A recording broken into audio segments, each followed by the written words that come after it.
بسم اللہ الرحمن الرحیم۔ مولا علی علیہ السلام نے نجومیوں کی رد میں خطبہ ارشاد فرمایا۔ جب آپ نے جنگ خوارج کے لیے نکلنے کا ارادہ کیا تو ایک شخص نے کہا، یا امیر المومنین، اگر آپ اس وقت نکلے تو علم نجوم کی روح سے مجھے اندیشہ ہے کہ آپ اپنے مقصد میں کامیاب و کامران نہیں ہو سکیں گے۔ جس پر آپ نے فرمایا کہ کیا تمہارا یہ خیال ہے کہ تم اس گھڑی کا پتہ دیتے ہو کہ اگر کوئی اس میں نکلے تو اس کے لیے کوئی برائی نہ ہوگی، اور اس لمحے سے خبردار کرتے ہو کہ اگر کوئی اس میں نکلے تو اسے نقصان درپیش ہوگا؟ تو جس سے نے اسے صحیح سمجھا اس نے قرآن کو جھٹلایا اور مقصد کے پانے اور مصیبت کے دور کرنے میں اللہ کی مدد سے بے نیاز ہو گیا۔ تم اپنی ان باتوں سے یہ چاہتے ہو کہ جو تمہارے کہے پر عمل کرے وہ اللہ کو چھوڑ کر تمہارے گن گائے، اس لیے کہ تم نے اپنے خیال میں اس ساعت کا پتہ دیا کہ جو اس کے لیے فائدہ کا سبب اور نقصان سے بچاؤ کا ذریعہ بنی۔ پھر آپ لوگوں کی طرف متوجہ ہوئے اور فرمایا، اے لوگو، نجوم کے سیکھنے سے پرہیز کرو، مگر اتنا کہ جس سے خشکی اور تری میں راستے معلوم کر سکو، اس لیے کہ نجوم کا سیکھنا کہانت اور غیب گوئی کی طرف لے جاتا ہے، اور منجم حکم میں مثل کاہن کے ہے،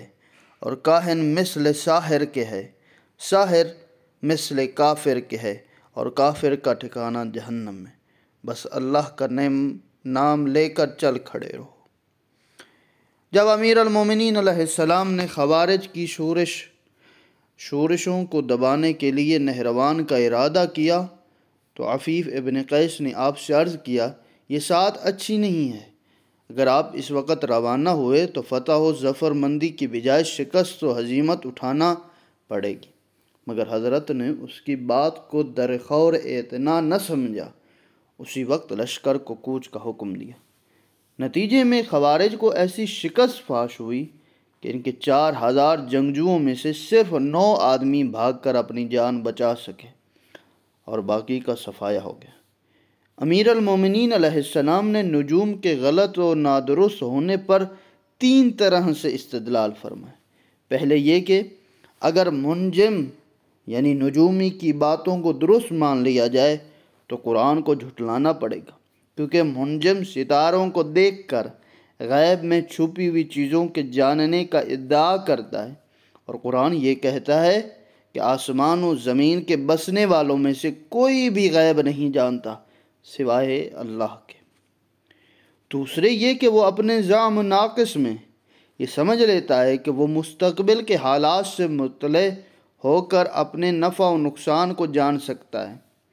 تو وہ اللہ کی طرف رجوع ہونے اور اس سے مدد چاہنے میں اپنے کو بے نیاز سمجھے گا۔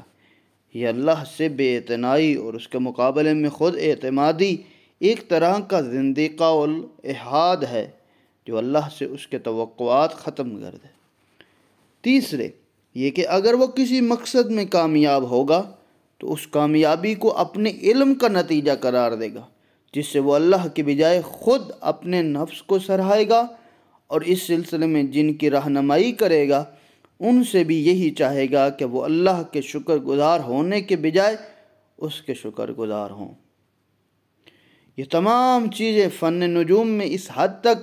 مداخلت سے نہیں رکتی جس حد تک نجوم کی تاشیع کو من جانب اللہ دواؤں کے طبی اثر کے قبیل سے مانا جائے، جس میں قدرت الہی نے پھر بھی موانع پیدا کر کے سد راہ ہو سکتی ہے۔ ہمارے اکثر علماء اسلام جو علم نجوم میں مہارت حاصل کیے ہوئے تھے وہ اسی بنا پر صحیح ہے کہ وہ اس کے نتائج کو قطعی نہ سمجھتے تھے۔